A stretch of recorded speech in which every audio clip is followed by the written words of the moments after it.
What is going on, everyone? It's Brody back again with another tennis topic. And today's tennis topic, we're going to be talking about something that you may have seen on rackets before, but you may also not have seen.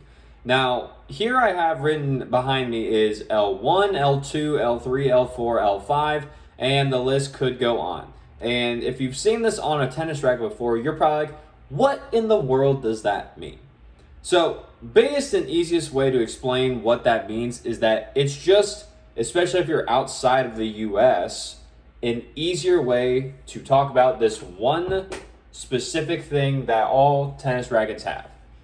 And that is going to be the grip size of that racket. That is what it means. So, in following grip size fashion, if you have an L1, you have a 4 1/8 grip size. If you have an L2, you have a 4 1/4. If you have a grip 3, you have a 4 3/8. If you have a 4, you have a 4 1/2. And if you have a L5, you have a 4 5/8. Now you can also make L0. That is technically available as well. L0 would just be a 4 and then 0/8 or just a 4 because you can't have a 0/8 fraction, it's just 0. And so that's essentially what L1, L2, L3, and all that means. It's just grip size. And if you're curious about what your grip size specifically is, there's a few ways that you can usually look about and go about figuring that out. Number one is that it tends to be that the racket manufacturers are making the standard grip size for a male player that's fully grown and adult. You're usually looking at an L3 grip size. If you are a female player who has been playing for a while, or you're fully grown, you're not a beginner, you're not a junior, typically racket manufacturers are looking and making the standard grip size for you about an L2. So grip size is very subjective. It's all based off personal preference. You can choose which one you like best. And something else you can always do is that you can always just add an overgrip as well onto your racket. Now, by adding it on an overgrip, you essentially just go ahead and make the grip bigger. It's not going to take it up by a full size. You're usually looking at about a half size per overgrip you put on, because you can put on as many as you want. If you put on too many, though, you start to lose the feeling in the handle. So it's kind of like a give and take, but usually like 1 is the sweet spot for most people. So if you're looking at your grip and you decide you want to get an L2 and you want to put an overgrip on it, then that would essentially make it in L2.5. Or you go or it's right in between L2 and L3. And that's what you get with an overgrip. That works for almost any of these. Any overgrip is going to add a little bit of extra thickness to it, especially if you get one that is a little bit thicker. There are some thinner overgrips to where maybe you get like a 1/4 rather than just half of a grip size. So you can mess around with them. You can see how they feel, but usually it's just going to be pretty standard. Any overgrip that you put on, you're just going to go right in between the grip sizes. If you put 2 overgrips on, you're typically at about the next grip size. So if you started at an L3, you put on 2 overgrips, you'd be right around an L4 or a 4 1/2 grip size.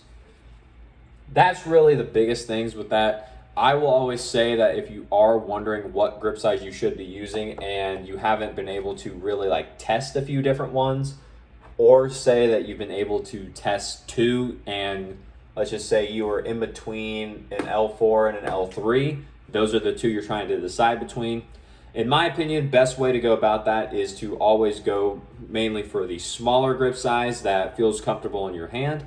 Just because if you get the smaller grip size, like I've mentioned here, you can always just make it bigger with an overgrip. It's very hard, and you can't really make grips smaller nowadays. If you do, you start to compromise the structural integrity of the racket, and then it could break, and you don't want to do that because then you're out of racket, and you're like, I could have just gone with a smaller grip and avoided all this. So that's that.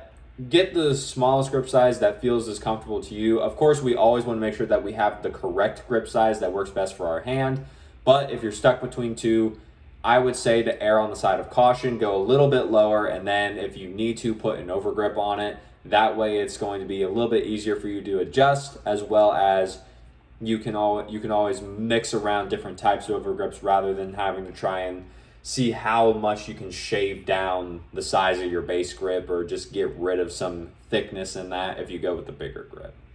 Besides that, there's really not much else with what L1, L2, L3 means. It's just grip size. It's another way to say it. Some manufacturers still put it on their rackets, so if you ever see it and you're like, what in the world is this? Or if you, for some reason, took the plastic off the handle after you've been playing with it for a while, you lost it and you don't know what you're looking at, but you still see like the L1 on your racket.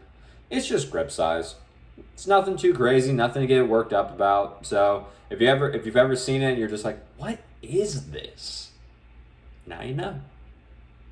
So yeah, other than that, besides putting on an overgrip and adding a little bit of thickness, your overgrip will add a little bit of weight to your racket. It's not going to be much, but it is going to add a little bit of weight. So if you're someone who's very particular about how much you want your racket to weigh, you may want to be a little bit more careful about putting the overgrip on. But if you're just looking for a racket to figure out what the grip size is and you're like, I'm just starting out, I don't really care that much, and just even when you put your overgrip on, don't even worry about what I just said.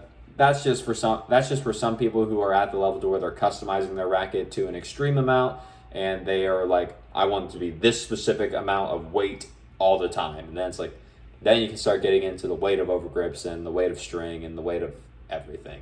But for the most part, 90% of people don't need to worry about that. And if that's you, biggest thing to take away, L1, L2, L3, L4, L5, no matter what it is, it's just a way to correlate grip size. L1, 4 1/8, L2, 4 1/4, L3, 4 3/8, L4, 4 1/2, L5, 4 5/8. And you can go up from there because each grip size will go either up or down by 1/8 increments each time, and you can pretty much figure out anything that there's. If for some reason you can find an L10 which doesn't actually exist, but you find one, you'd be like, oh hey, L10, okay, so we're up into the 5s now. Cool. But yeah, other than that, actually, L10, yeah, into the 5s. All right, so with that being said, if you like the video, leave a like on it. If you have any more questions about grip size or anything, comment down below. I'll get back to them as soon as I can. Subscribe to the channel so we can grow this channel and get the information out there from the people who have it to the people who need it. There's a lot of tennis misinformation in the tennis community, especially around grip size or anything else, and that's why I took it upon myself to make this channel so that we can get rid of that and we can all enjoy tennis and actually know what we're talking about, especially when it comes down to our equipment. And, as always, take care.